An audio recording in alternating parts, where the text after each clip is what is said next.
ದೇವಸ್ಥಾನದ ವಿಶೇಷತೆ ಬಗ್ಗೆ ನೋಡ್ಕೊಂಡು ಬರೋಣ. Hi all, welcome back to Hariya's world. ಎಲ್ಲರೂ ಹೇಗಿದ್ದೀರಾ? ನಾನಂತೂ ತುಂಬಾನೇ ಚೆನ್ನಾಗಿದ್ದೀನಿ. ಇದು ಸೋಮವಾರದ ವ್ಲಾಗ್ ಆಗಿರುತ್ತೆ. ಜೊತೆಗೆ ಇವತ್ತು ಅಮಾವಾಸ್ಯೆ ಇರೋದ್ರಿಂದ ದೇವಸ್ಥಾನಕ್ಕೆ ಹೋಗಬೇಕು ಅಂತ ಅಂದ್ಕೊಂಡಿದ್ದೀವಿ.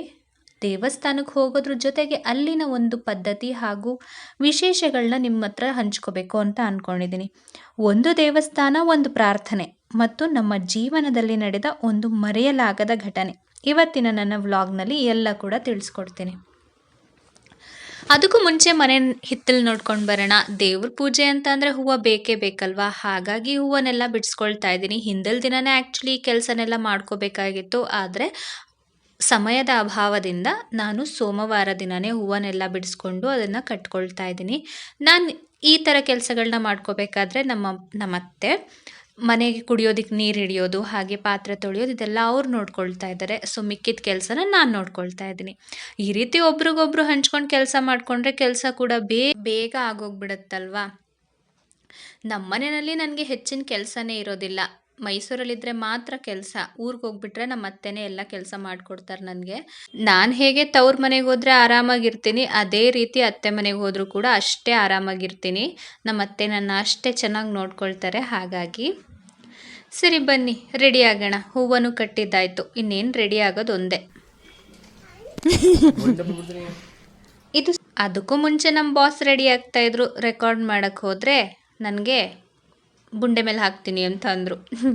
ಸರಿ, ಅಮ್ಮ ಚಿತ್ರಾನ್ನ ಮಾಡಿದರು. ಚಿತ್ರಾನ್ನ ತಿನ್ಕೊಂಡು ದೇವಸ್ಥಾನಕ್ಕೆ ಹೊರಡಬೇಕು. ಈಗ ದೇವಸ್ಥಾನ ಅಂತ ಅಂದಮೇಲೆ ಸೀರೆ ಹಾಕ್ಕೊಂಡು ಹೋಗದೇ ಇದ್ರೆ ಆಗುತ್ತಾ? ದೇವ್ರಿಗೆ ಅದಾದಂಥ ರೀತಿ ನೀತಿ ಇರುತ್ತಲ್ವಾ.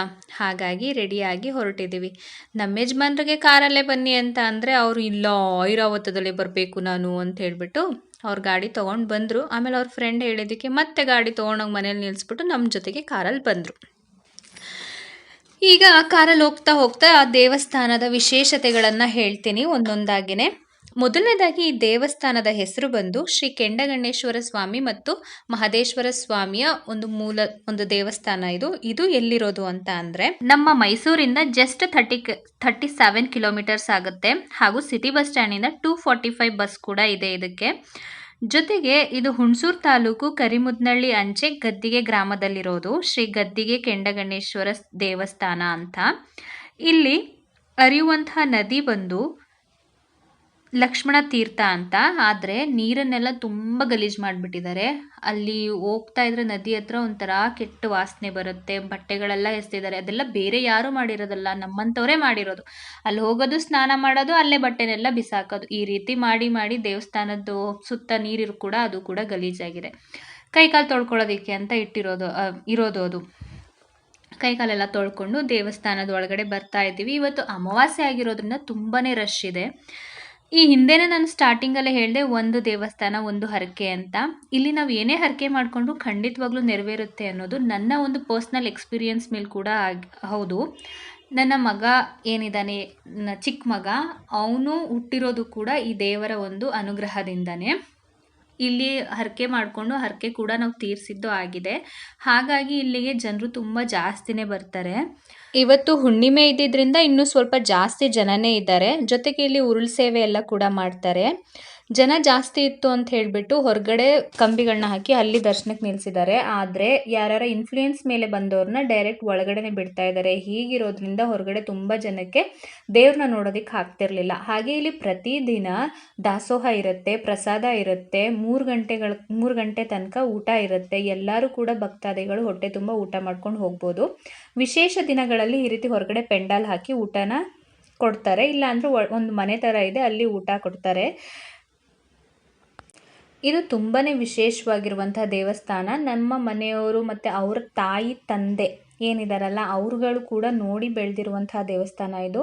ದೇವಸ್ಥಾನದಿಂದ ಮತ್ತೆ ಮನೆಗೆ ಹೋಗಿ ನಾವು ಬಟ್ಟೆ ಚೇಂಜ್ ಮಾಡಿ ಮೈಸೂರು ಕಡೆ ಬಂದ್ವಿ. ನನ್ನ ಮಗ ಬಸ್ ಇಳಿದ ಮೇಲೆ ನಡ್ಕೊಂಡು ಬರೋದಕ್ಕೆ ಶಕ್ತಿ ಬೇಕು ಅಂತ ಜ್ಯೂಸ್ ಕುಡಿತಿದ್ದಾನೆ.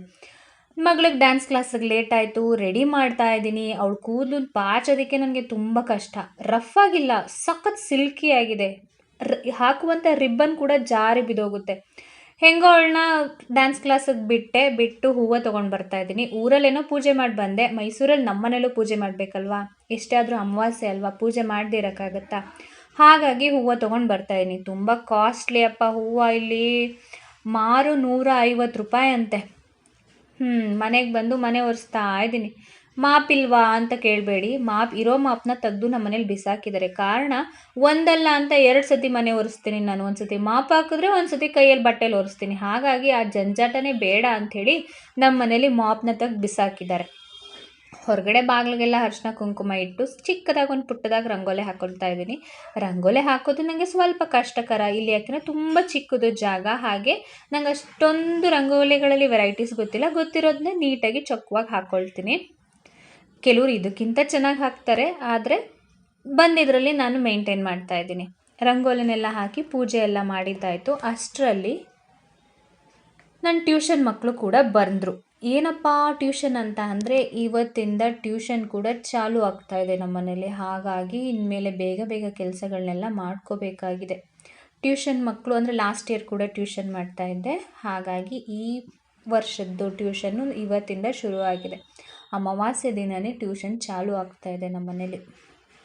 ನಾನು ಎಲ್ಲೇ ಹೋದರೂ ನನ್ನ ಹಿಂದೆ ನನ್ನ ಪಿಳ್ಳೆ ಒಬ್ಬೊಬ್ಬನೇ ಸುತ್ತಾನೇ ಇರ್ತಾನೆ, ನನ್ನ ಜೊತೆಯಾಗಿ ಬರ್ತಾ ಇರ್ತಾನೆ ಗೊತ್ತಾ. ಅಪ್ಪ ಇತ್ತು ಅಂದರೆ ಅಪ್ಪನ ಮಗ, ಈಗ ಅಪ್ಪ ಇಲ್ವಲ್ಲ, ಹಾಗಾಗಿ ನನ್ನ ಮಗ. ನಾನು ಎಲ್ಲೋದ್ರೂ ನನ್ನ ಹಿಂದೆ ಬರ್ತಾನೆ. ಅದೇ ಅವ್ರ ಅಪ್ಪ ಇತ್ತು ಅಂದರೆ ನನ್ನ ಜೊತೆ ಇರೋದು ಇಲ್ಲ ಅವನು. ನನ್ನ 2 ಮಕ್ಕಳು ಹೀಗೆ, ಯಾಕೋ ಗೊತ್ತಿಲ್ಲ. ಎಲ್ಲರೂ ಹೇಳ್ತಾರೆ ಗಂಡು ಮಕ್ಕಳು ತಾಯಿ ಕಡೆ ಅಂತ, ಆದರೆ ನನ್ನ ಮನೇಲಿ ನನ್ನ ಗಂಡು ಮಗ ನನ್ನ ಮಗಳು ಇಬ್ಬರು ಕೂಡ ಅವ್ರ ಅಪ್ಪನ ಕಡೆನೇ. ಏನು ಕತೆನೋ ಏನೋ, ನನ್ನ ಪರವಾಗಂತೂ ಯಾರೂ ಇಲ್ಲ. ಹಿಂಗಾಡಿ ರೆಡಿಯಾಗಿ ಪೂಜೆ ಎಲ್ಲ ಮುಗಿಸಿ ಟ್ಯೂಷನ್ ಮಕ್ಕಳು ಬರೋದನ್ನೇ ಕಾಯ್ತಾ ಇದ್ದೆ. ಮಕ್ಕಳು ಕೂಡ ಬಂದು ಟ್ಯೂಷನ್ ಎಲ್ಲ ಮಾಡಿಕೊಂಡು 5:30 7:30 ತನಕ ಇದ್ದು ಹೊರಟು. ಹರೇ ಕೃಷ್ಣ. ಬಾಯ್. ಹರೇ ಕೃಷ್ಣ. ಇದಾಗಿತ್ತು ನನ್ನ ಇವತ್ತಿನ vlog. Thank you so much for watching. ಮತ್ತೆ ಸಿಗೋಣ.